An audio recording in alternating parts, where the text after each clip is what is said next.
Ang challenge natin ngayon ay debate challenge, okay? Okay! Ayan, bale, pinagbilang ko sila ng tig 1 at 2. Ito na yung grupo nila. Ito yung sinala yung leader sa kabila.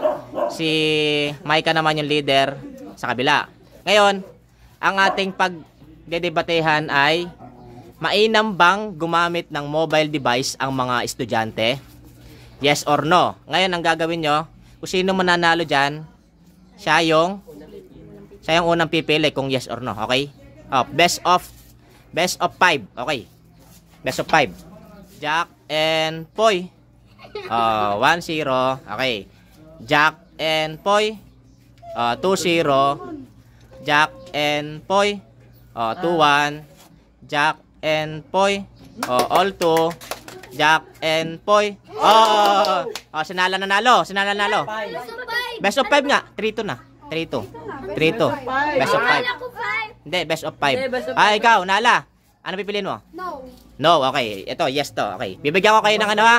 Bibigyan ko kayo ng 10 minutes ha. Mag-usap-usap muna kayo. 10 minutes. Okay, go. Since na ang nanalo kanina sa Jack and Poy ay sinala, so ang mangunguna sa kanyang pagdepensa ay si Maika. Ano napili mo? Yes ang napili niya. So, magsisimula na tayo ha. Ready, get set. Bali nga pala 30 seconds lang ha para depensahan yung inyong panig. Ready, get set, go. Sumasang-ayon kami ng aking kagrupo na kailangan gumamit ng mobile phone yung mga kabataan ngayon. Dahil ngayong pandemic, nag-start din yung klase natin na pinapili tayo ng teacher natin kung modular ba o phone. Maraming pumili ng modular kasi ang kala nila may matututunan naman. Pero hindi lahat na nandun nasasabi ng teacher sa online meeting. Kaya mas maganda kasi na online meeting kasi may matututunan ka tsaka maririnig mo yung teacher mo. Time's up. Okay, go. Pero kung bilang isang estudyante at saka bilang isang guro, masisigurado mo ba na lahat ng estudyante ay nakikinig sa online class? Malay mo, iba-iba yung ginagawa nila habang nag-online, umattend lang para matulog. At saka hindi lahat ng estudyante ay merong cellphone para maka-join ng online class. Kaya ginawa ang modular. Tapos, bilang isang bata kasi, hindi lahat ng galing sa'yo ay nakukuha mo lang na yung sagot mo, nakukuha mo sa sa ganyan. Nakukuha mo siya. Time's up. Gaya nga ng sabi mo na ibang bata na natutulog sa ibang online class, pero yung iba naman, pero karamihan marami talagang nakikinig para matuto at para maintindihan din nila yung sa modular. Pero mas mainam talaga na gumamit ng gadget kasi para mas lalong matuto, para kahit kahit quarantine meron silang natutunan. Time's up. Kakasabi nga ni Nala kanina na pwedeng kumuha sa Google. Kasi hindi naman lahat na nasa internet ay tama. Like Brainy, kumukuha ka doon, nagtatanong ka doon kung anong gusto mo itanong at hindi naman lahat ng sagot nila ay tama. Kaya mas magandang sa library tayo kumuha ng mga sagot kaysa sa mga gadget. Kasi ang gadget naman kasi, it's only for study. Hindi naman po lahat ay study kasi like sabi niya po kanina, mga nasa online class po is natutulog. It's tama po yung sinabi ni Time's up. Paano mo masasabing natutulog hindi mo naman alam na naka-open cam yun. Tapos, tsaka yung iba nagpupursige mag-aral yun kasi hindi sila gumagamit ng Google. Sinasarili nila yun. Okay, tuloy nyo. Pero pang oras. Tuloy nyo, sa inyo. Kagaya ng sinabi niya, hindi nyo naman nakikita na natutulog sila sa online class. May iba, sige, sabihin na natin meron. Pero yung iba kasi nagpupursige talaga mag-aral. Para saan pa yung Google kung may natututunan ka sa teacher? Time's up. Pero kung ikaw papapiliin ko, anong mas gugustuhin mo? Cellphone or libro? Mas gugustuhin mo yung libro kasi andun yung mainam na sagot, andun yung sapat na sagot. Hindi mo kasi alam, hindi mo sure, hindi mo alam na yung ibang bata, yung mga pumasa, hindi mo alam kung saan mo kinuha yung mga sagot nila. Hindi mo alam kung, saan niya kaya kinuha yung sagot? Merong mga pumapasa na hindi naman galing sa kanila yung sa mga sagot nila.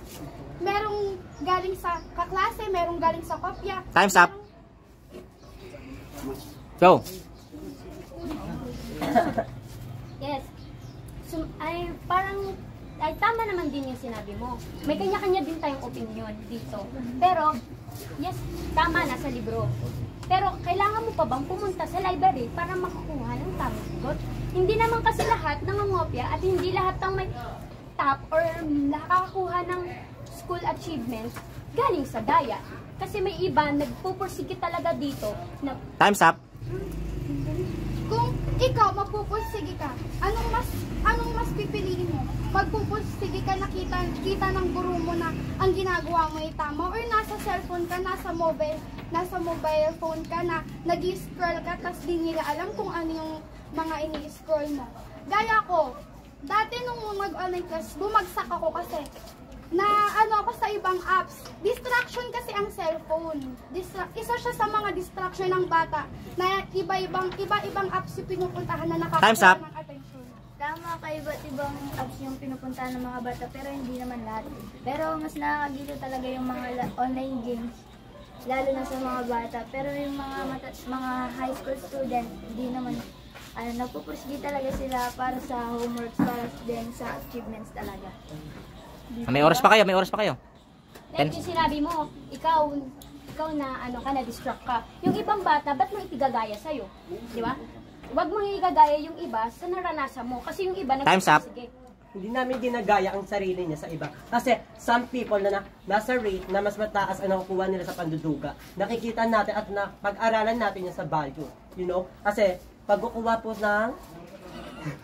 natin ng sagot sa ibang tao ay masama yon, right? Para pwede kang makasuhan doon. Kasi nangunguha ka ng sagot at siyasagot mo yung sa test paper mo. At hindi, paano pag tinanong ka sa face-to-face at wala ka ng sagot? Ano isasagot mo? Sasabihin mo, wait lang po, mag-google lang po ako. Ano sabihin mo? Wait lang Time's po, up. tatanong na po sa Brainly. Time's up. Paano? Oo. Pag naubos ang oras nyo, talo kayo. Wait lang. Wala namang, sige, sabihin na natin na sinabi na namin yung part namin. Pero, yung katapat naman. Kasi, paano mo na masasabi na lahat galing sa daya? Paano nga? Ikaw ba yung mismo tao na sinasabihan? Paano kung ikaw, sinabihan ka, may honor ka dahil ginaya mo yan? May honor ka, may achievements ka dahil nag-google ka? Eh, paano kung ikaw nagpursige ka at sinabi sa'yo yun? Di ba mas Time's up. ka?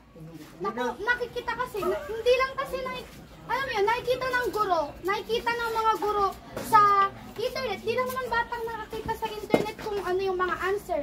Halata naman kung ano yung mga Kasi kahit ako, naranasan ko mag-cheat. Alam mo yan, naranasan mo din yan. Kumuha ka sa Google. Totoo.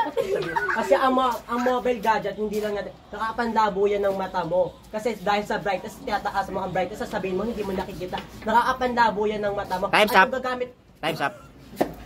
okay na. Ayun na. Ayun na. Oo, tama yung sinasabi mo na lalabo yung paningin mo dahil sa online gadgets, ganyan. Pero never, paano yung mga nagpupursige talaga na, sige, sabihin na natin, nasa libro talaga. Kasi totoo naman, nasa libro talaga yung mga at doon tayo nakakatutok. Pero kasi ang hirap din kasi magbitaw ng isang salita na hindi mo naman talaga alam kung saan nanggagaling. Time's up. Hindi naman sa inaano ko yung online class, pero mas better yung face-to-face kasi madami kang matututunan doon. Like, parang ma-enjoy mo yung pagiging teenager mo at mas okay yung face-to-face kasi madami ka ding ma-realize kung ano yung gusto mong gawin. At umina yung utak mo kaka-cellphone. Dalabili. Paano naman yung Time's up. Paano mo sabi na yung sa face-to-face? Ay, ito nga. paano mo di ba ang sabi lang dito, modular and online. Siyempre, ngayong face-to-face, wala nang ganon. Siyempre ngayon, wala nang, online class. Paano mo nasabi na nagagamit pa rin yung mga cellphone, like sa mga internet? Paano nakakasira ng utak yun? Paano mo masasabi mahalaga yung face-to-face? Malay mo, nagkakating yung ibang estudyante na hindi mahilig sa pag-aaral. Time's up. Pero paano naman yung mga batang gusto rin matuto na walang kakayanang bumili ng cellphone? Andito, kaya nga binanik yung face-to-face para mas matuto at para mas makita na hindi nag-cheat ang isang bata. Tsaka para makita yung tunay nilang kakayahan ng walang daya. Tsaka, masasabi mo din kasi na may kakayanan ng isang bata pag nakikita mo. Like, merong mga bata na, naka-off cam, tapos ang dami ng mga answers, ganyan. Pero, kahit na gano'n, pag nakita mo siya... Time's up. Depende, gaya nga ng sabi mo, hindi porket ng bata na nag-face to face ay nag-ano na talaga na mahigit. Pero minsan yung iba naglalaro lang sa room or nagkakating, gaya nga ng sabi ni Ronje. Pero mas mainam talaga, hindi naman porket nag-off cam siya, hindi mo na alam. Depende kung ikaw yung nandoon, syempre alam mo yun. Di mo rin alam na nakikinig din sila kahit naka-off cam. Mali mo lang naman. Time's up. Hindi ko sinasabing lahat. Pero karamihan ng mga bata gano'n. Hindi mo rin naman masasabi na lahat ng bata may pursige mag-aral. Meron sa face-to-face na gano'n. Pero karamihan sa face-to-face, mas maganda na nakikita mo yung bata na nagpupursige talaga para makakuha ng mataas na marka. Kasi ang unfair para sa bata kung nag-online class na pumapasa, tapos kesa naman sa bata na nakikitaan mo talaga ng potensyal. Tsaka alam mo, ang tanong dito, ang mas Time's up. Kung ano ang mas Time's up. Time's up. Tawad ka. Paano mo masasabing na naka-off cam tapos marami ng sagot? Malay mo, nahihiya lang siya mag-on cam kasi insecure. Dahil meron din kasing ibang bata na na-insecure sa nila. Gaya ko, hindi ako nag-open cam kasi insecure nga ako. Marami kasing nalalait, lalo na yung mga bully mong kaklase. Syempre bababa yung confidence mo doon. Pero kasi hindi naman kasi natin ang mahirap talagang bitaw ng salita, lalo na kung hindi mo alam kung kanino mo ihahalimbawa. Yan Stop. sabi mo. Ang pinag-uusapan natin dito kung ano ba ang mas mainam kung dapat gumamit ng Mobile Legends, hindi mobile gadget. Kasi ang sinasabi nyo kasi ang pag-open cam or pag-off cam or security, hindi namin sinasabi. Tanong kasi dito kung mas mainam ba gumamit ng mobile gadget. Kaya dapat mas maganda hindi tayo gumamit. Kasi nakakapanlabo na mata. Una na isa na yan sa papanlabo na mata. At mas na napapahina ang ating utak kasi mas alam natin nakakuha kaagad tayo sa Google ng mga sagot sa mga brainly at nakaka-distract. Time's up. Paano lalabo yung mata mo kung mababa yung brightness mo? Tsaka, sabi mo, bawal yung sa gadget. Kailangan nga natin ng gadget kasi nga minsan sabi ng teacher, di ba, kung may cellphone kayo, kailangan nyo kumuha sa may Google ng sagot. Ay, wait lang, ano ba yun? Nalimutan ko nito. Kailangan natin ng gadgets kasi yung iba ng teacher sinesend doon sa mga GC, yung mga kailangan natin gawin like activity, kahit face to face, alam nyo yan. Time's up. sinesend pa rin yun. Time's up. Ikaw, kung wala kang phone, malalaman mo yung halaga ng libro. Malalaman mo kung bakit ba kailangan na makita ng maayos na ang batay natututo bilang hindi nandadaya. Tsaka malalaman mo sa isang bata na nagpupursige talaga siya sa pag-aaral kapag di siya gumagamit ng kung ano mang bagay at na para lang makapakita na marunong siya, na may kaya siya. Time's up. Diba? Ngayon, binibigyan tayo ngayon dito sa mga pag-aaral ngayon, binigyan tayo ng libro. Binigyan tayo ng libro pero minsan lang natin nagagamit. Kasi sinesend doon ng mga teacher sa online sa mga GC, yung mga activities and yung mga about sa pinag-aaralan natin. Gaya sa math, araling Pilipinan, Pilipino, English, lahat talaga ng ngayon. Time's up. Umaano sa... Di naman lahat, bakit dati ba sinesend yung mga topic? Yung mga topic sa GC dati, yung wala pang pandemic. Diba hindi naman, yung pumasok lang yung pandemic, tsaka lang ginawa yung ganong Tsaka tingnan mo yung work ng cellphone sa libro. Ang libro na dati pa nagagamit yan. Ang cellphone ngayon lang, nito lang siya na kasi Kasi kailangan na kailangan natin. Pero kung titignan mo yung worth nilang dalawa, mas kailangan mo. Time's up. Sumasang-ayon naman ako na kailangan natin yung libro. Pero, to the point na, bakit? What if kung walang pambiling libro? Wala. Hindi. Utang mo naman na binibili kasi yung libro eh. Binabayaran yung libro eh. Sige, tuloy nyo, may oras pa kayo. Tuloy nyo, may oras pa kayo. Natuloy ako. Ano ba yan? Sige, kayo sila mo. O, sige, tuloy nyo. Sinasabi niya wala kayo pambili ng libro pero may pambili kayo ng gadget. Anong eksena yung bakla? Oh. Tsaka, kung ano bang silbi ng mga teacher na nagtuturo kung meron kung mas gugustuhin niyo yung cellphone, di ba? Tsaka meron tayong mayor na nagbibigay ng libreng libro. Bakit pa kayo bibili? Ba't pa kayo maghahanap ng mahal na presyo? Kaya nga may public tayong paaralan, di ba? Para wala tayong babayaran. Para wala tayong babayaran at wala tayong gagastos kasi alam, naiintindihan tayo ng mayor. Time's up. Hindi namin binili yung libro, ay yung cellphone. Binigay siya ng gobyerno para makapag-online class na lahat ng tao. May iba-ibang gobyerno na nagbibigay ng cellphone dahil sa mga mahihirap ngayon. At saka sinasabi mo, bakit ka bibili ng libro? Bakit yung mga private school ngayon, tulad mo, bumibili ka ng libro?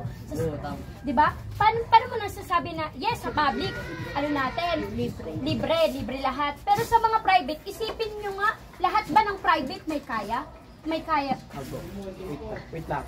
Time's up. Kaya ka nga pumasok sa private kasi alam mo may kaya ka, scholar ka. Paano ka papasok kung alam mo wala kang pera? Paano ka papasok doon kung alam mo wala kang... Kaya ka nga pumasok doon kasi may money ka. Okay. Yes, oo, may nagbibigay ng cellphone na government. Tapos, sa tingin mo, sa tingin mo ba, ano yung mas worth it sa libro tsaka sa phone? Mas worth, may worth din naman yung phone, which is nakakatulong sa atin para magkaroon ng maayos na conversation, ganyan. Pero mas nakakatulong Stop. Maganda pa rin yung cellphone, paano pag hindi mo alam yung sagot? Tapos wala ka sa libro, hindi syempre, titignan mo yun sa cellphone. Diba? Tapos ang sinasabi mo, may money ka dahil scholar ka. Di ba gobyerno din ang mag-aano sa atin nun? Paano mo masasabi na lahat ng nasa private school may mayayaman? Paano mo lahat? Kasi yung ate ko, kami, yes, mahirap kami. Pero pinasok siya sa scholar kasi may kakayanan siya. Paano mo nasabi na lahat ng nasa private school, Time's up. May voucher naman eh. O kaya nga, scholar nga. Hindi naman yun yung scholar, iba ang scholar sa voucher. Tsaka ibang private school sa public school. Sa private school, advance ang pagtuturo. Sa public school, ganun din naman. Pero ang purpose kasi ng private school, bukod sa mas advance ang pagtuturo dito, pero sa public school kasi, hindi mo na kailangan magbayad. Andyan yung mga teacher para gumabay sa'yo. Pero, yung cellphone ba Time's up. magtutulungan ka ba nun? Time's up. Stop. Ayan, base sa mga sinabi ninyo, sa mga opinion ninyo, sa mga pagdepensa ninyo ng ating topic na kung mainam bang gumamit pa ng mobile device sa ating paaralan, ang mga estudyante. Okay. Base sa aking pakikinig at sa aking pagsisiyasa at pakikinig sa mga sinabi ninyo, mas matimbang si yes at no. Panalo kayo parehas. Okay. Panalo kayo.